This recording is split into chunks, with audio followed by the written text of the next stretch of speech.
Hi, ഒരു variety വീഡിയോയിലേക്ക് കേട്ടോ സ്വാഗതം. അപ്പോൾ ഇന്ന് അങ്ങനെ വീഡിയോ ചെയ്യാൻ കാരണമുണ്ട് കേട്ടോ. ഇന്ന് എനിക്കൊരു അബദ്ധം സംഭവിച്ചു കേട്ടോ. ഇന്ന് വേറെ ഒന്നുമല്ല, അല്ലെങ്കിൽ സാധാരണ ഞാൻ 4:30-ക്കൊക്കെ എണീക്കുന്നതാണ് കേട്ടോ. 4:30-ക്ക് അലാറം വെച്ചിട്ടാണ് എണീക്കുന്നത് കേട്ടോ. പക്ഷെ അത് അലാറം നമ്മൾ അങ്ങ് വെച്ച് ശീലമായി പോയതാണ് സംഭവം.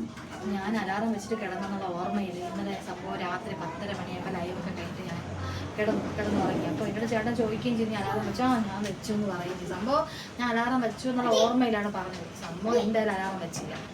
അങ്ങനെ പണി കിട്ടി. രാവിലെ 6 മണി പണിയാണ്. 6 മണിക്ക് പോയിട്ട് 2 മണിക്ക് വരും. ഭയങ്കര ചൂടൊക്കെ ആയതുകൊണ്ട് പിന്നെ അങ്ങനെയാണ് കേട്ടോ. ഇപ്പോൾ കുറച്ച് സമയത്ത് ചേട്ടൻ 8 മണിക്കാണ് പോകുന്നത്. അപ്പോൾ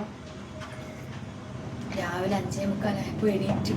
അലാറം കേട്ടില്ല, പണി കിട്ടി. 5:45 ചാടി വരും. ഞങ്ങൾ 2 കൂടെ എണീറ്റ് സത്യം പറഞ്ഞാൽ കാപ്പി കൊടുത്തുവിടാൻ പറ്റിയില്ല, കുടിക്കാൻ വെള്ളം കൊടുത്തുവിടാൻ പറ്റില്ല, സത്യം പറഞ്ഞാൽ കട്ടൻ പോരിട്ട് കൊടുക്കാനൊക്കെ കൂടെ പറ്റിയില്ല. എന്നുവെച്ചാൽ 5:45 കഴിഞ്ഞപ്പോഴത്തേക്ക് എന്നെ പണിക്കാർ വന്നു. സാധാരണ ചേട്ടൻ ഇറങ്ങി നിന്നിട്ട് അവരെ വെയിറ്റ് ചെയ്യാണ് പതിവ്. പക്ഷേ ഇന്ന് നേരത്തെ പോയി എന്നെ കുറച്ച് വഴക്കും പറഞ്ഞിട്ട് ഞാൻ പറഞ്ഞു, ചേട്ടാ സോറി, എനിക്ക് അബദ്ധം പറ്റിപ്പോയി, അലാറം വെച്ചു എന്ന് വിചാരിച്ചിട്ടാണ് ഞാൻ സംഭവം കിടന്നത്. അപ്പോൾ എന്താ ഞാൻ എന്നോട് ചോദിച്ചില്ലേ അലാറം വെച്ചോ അങ്ങനെ. ഞാൻ പെട്ടെന്ന് അലാറം വെച്ചെന്നുള്ള ഓർമ്മയിലാണ് ഞാൻ. അപ്പോൾ സത്യം ഇതിന് എനിക്കൊരു കാര്യം മനസ്സിലായി. സത്യമായി നമ്മൾക്ക് ഈ അലാറം എന്നുള്ള സാധനം ഇല്ലെങ്കിൽ നമ്മളെയൊക്കെ ജീവിതം മൊത്തത്തിലാവും എന്ന് എനിക്ക് ഇന്ന് മനസ്സിലായി. സത്യം പറഞ്ഞാൽ ഞാനതങ്ങ് അലാറം വെച്ചതങ്ങ് ശീലമായതാണ്. പക്ഷെ നമ്മൾ അലാറം വെക്കാണ്ട് എണീറ്റിരുന്നെങ്കിൽ പക്ഷെ അതങ്ങ് നമുക്ക് ശീലമാവും. പക്ഷെ നമുക്കത് ശീലമാകുമ്പോഴാണല്ലോ പ്രശ്നം വരുന്നത്. അങ്ങനെ സംഭവം. അതുകൊണ്ട് ഞാൻ ചെന്ന കാപ്പിക്ക് ഉപ്മാവ് ഉണ്ടാക്കാമെന്ന് വിചാരിച്ചു. അപ്പോൾ പെട്ടെന്ന് ഉണ്ടാക്കാമല്ലോ എന്ന് വിചാരിച്ച് ഞാൻ കുറച്ചൊക്കെ കിടന്നിട്ട് അങ്ങനെ 8 മണി വരെ ഞാൻ കിടന്നു. ഫോണൊക്കെ നോക്കിക്കൊണ്ട് അങ്ങനെ കിടന്നപ്പോഴത്തേക്കാണ് എൻ്റെ നാത്തൂൻ്റെ ഫോൺ വിളി. അവൾ ജോലിക്ക് പോകുന്നുണ്ട്. അപ്പോൾ സഹോദരൻ്റെ മക്കൾ, അപ്പോൾ 2 പേർക്കും 2 കൊച്ചു കുട്ടികളാണ് കേട്ടോ. അപ്പോൾ അവരെ ഇന്ന് ഇവിടെ വീട്ടിൽ കൊണ്ടാക്കിയിട്ട് അവർക്ക് ജോലിക്ക് പോകാൻ വേണ്ടി എന്നെ വിളിച്ചേച്ച് ഞാൻ 2 പേരും അവിടെ കൊണ്ടാക്കട്ടെ. ഞാൻ പറഞ്ഞ സത്യം പറഞ്ഞാൽ 2 പേരും കൂടെ എനിക്ക് ഒറ്റയ്ക്ക് മാനേജ് ചെയ്യാൻ പറ്റില്ല കേട്ടോ. അപ്പോൾ ഞാൻ പറഞ്ഞ് ഒരാളെ കൊണ്ടുവന്നെങ്കിൽ ഒരാൾ അവിടെ വീട്ടിൽ നിർത്തിയിട്ട് ഒരാൾ അവിടെ കൊണ്ടുവരണം. അപ്പോൾ ഇവിടെ ഉണ്ടല്ലോ, അനന്തമുണ്ട്. അപ്പോൾ നമ്മൾ കുഴപ്പമില്ല, അവരെ കൊണ്ടുവരട്ട് എന്ന്. അപ്പോൾ 2 പേരും ഇവിടെ വന്നിട്ടുണ്ട്. അപ്പോൾ ഞാൻ അവരെ കാണിച്ചു തരാം. 2 പേര് ഇവിടെ 2 പേരും എന്നെ ആക്കിയിട്ട് പോയിരിക്കുകയാണ്. അതിന് വീട്ടിലെ ജോലികൾ ഒന്നും തുടങ്ങിയിട്ടില്ല. കാരണം ചോറ് വെച്ചില്ല, ഒന്നും തുടങ്ങിയിട്ടില്ല. ഇത് ഉപ്മാവ് മാത്രം ഉണ്ടാക്കി വെച്ചിട്ടുണ്ട്. പെട്ടെന്നൊരു തട്ടിക്കൂട്ട് ഉപ്മാവായിരുന്നു ഉണ്ടാക്കിയത്. പെട്ടെന്നുണ്ടാക്കിയ ഒരു തട്ടിക്കൂട്ട് ഉപ്മാവാണ് കേട്ടോ. കഴിച്ചിട്ടൊന്നുമില്ല. അപ്പോൾ എന്തായാലും ഉപ്മാവ് ഉണ്ടാക്കി വെച്ചിട്ടുണ്ട്, കഴിക്കണം. മീൻ 2 ചൂരയാണ് കേട്ടോ. 2 ചൂര മീൻ, ചൂരക്കുട്ടിയാണ് കേട്ടോ. 2 മീൻ കിട്ടിയിട്ടുണ്ട്. പിന്നെ അതൊക്കെ വെക്കണം.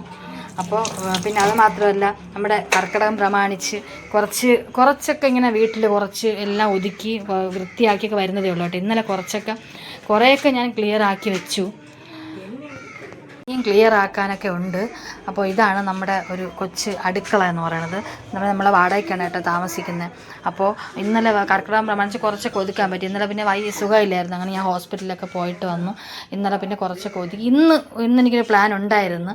ഇന്ന് ഞാൻ പിന്നെ ഇന്ന് കുറച്ചുകൂടിയൊക്കെ ഒതുക്കാം എന്നൊക്കെ വിചാരിച്ചതാണ് സംഭവം. പിന്നെ അവൻ്റെ പീക്രികളൊക്കെ വന്നിരിക്കുകയാണ്. അപ്പോൾ ഇനിയിപ്പോൾ എത്രത്തോളം ഒതുക്കി എത്രത്തോളം ജോലി ആവും എന്നൊന്നും എനിക്കറിയത്തില്ല. അടുക്കള ജസ്റ്റ് ഒന്ന് കാണിക്കാം കേട്ടോ. ഒരു കുഞ്ഞ് വീടാണ് കേട്ടോ. അപ്പോൾ അടുക്കള സൗകര്യങ്ങളൊക്കെ കുറവാണ്. പിന്നെ എന്താ പറയുക, എല്ലാം കുറേയൊക്കെ സാധനങ്ങൾ ഒതുക്കി ഇനി ഒതുക്കാനൊക്കെ ഉണ്ട്. അപ്പോൾ ഇവിടെ കുറച്ച് നമ്മളെ വിറക് സൗകര്യമില്ലാത്തതുകൊണ്ട് വെളിയിൽ നമുക്ക് അവിടെ കുറച്ച് വിറകൊക്കെ വയ്ക്കാൻ പറ്റും. അപ്പം അവിടെ കുറച്ച് വിറകൊക്കെ ആക്കിയിട്ട് ബാക്കിയൊക്കെ കുറച്ച് വെട്ടി എല്ലാം സെറ്റാക്കി വെച്ചിട്ടുണ്ട്.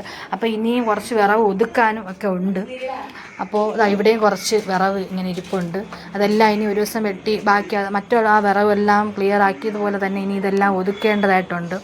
അപ്പോൾ ഇതാണ് എൻ്റെ അടുക്കള എന്ന് പറയുന്നത്. ഒരു കുഞ്ഞ് അടുക്കളയാണ് കേട്ടോ. അപ്പോൾ ഇതവിടെ ഗ്യാസും മറ്റുള്ള കാര്യങ്ങളൊക്കെ. അപ്പോൾ ഇവിടെ കുറച്ച് ഐറ്റംസൊക്കെ ഇരിപ്പുണ്ട്. അത് വേറൊന്നുമല്ല, ചേട്ടൻ്റെ പിന്നെ എന്താ പറയുക, ഫിഷ് കട്ടിങ്ങിൻ്റെ കുറച്ച് ഐറ്റംസും കാര്യങ്ങളൊക്കെയാണ് കേട്ടോ.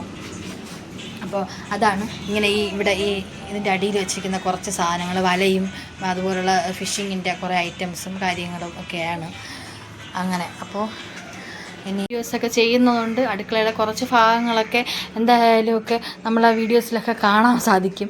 എന്തായാലും മൊത്തത്തിൽ ഒരു വീഡിയോ എന്തായാലും ഞാൻ ഇതുവരെയും ചെയ്തിട്ടില്ല. നമ്മൾ അടുക്കളയുടെ അല്ല ഡെയിലി വ്ളോഗ്സ് അങ്ങനെ ഞാൻ ഇതുവരെ ഒന്നും ഉൾപ്പെടുത്തിയിട്ടില്ല. അപ്പോൾ ഇന്ന് എന്തായാലും ഒന്ന് ചെയ്യാമെന്ന് വിചാരിച്ചു. അപ്പോൾ പിന്നെ അപ്പോൾ എന്തായാലും ഇനി എൻ്റെ ജോലികളൊക്കെ ഞാൻ തുടങ്ങട്ടെ. അപ്പോൾ ഇത്രയേ ഉള്ളൂ, ചെറിയൊരു വീഡിയോ. അപ്പോൾ ഇനി അടുത്തും ഇതുപോലുള്ള നമ്മൾ എന്തെങ്കിലുമൊക്കെ ഇതുപോലെ ഡെയിലി വ്ളോഗ്സൊക്കെ ഉൾപ്പെടുത്തിക്കൊണ്ട് വീഡിയോസ് ഉൾപ്പെടുത്താം. അപ്പോൾ എൻ്റെ ഇന്നത്തെ ഒരു കുഞ്ഞ് വീഡിയോ ഇത്രയേ ഉള്ളൂ.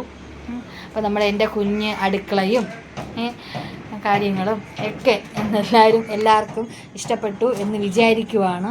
അപ്പോൾ എല്ലാവരും കണ്ട് അഭിപ്രായമൊക്കെ പറയുക, കമൻ്റൊക്കെ ചെയ്യുക. ഒരുപാട് പോരായ്മകളൊക്കെ ഉണ്ടാകും. എന്തായാലും കാര്യം വെച്ചാൽ ഞാൻ ഇങ്ങനെ ഒരു വീഡിയോ ആദ്യമായിട്ടാണ് ഇങ്ങനൊരു വീഡിയോ ഒറ്റയ്ക്ക് ചെയ്യുന്നത്. അപ്പോൾ അതിൻ്റേതായ ഒരുപാട് പോരായ്മകളൊക്കെ ഉണ്ടാകും.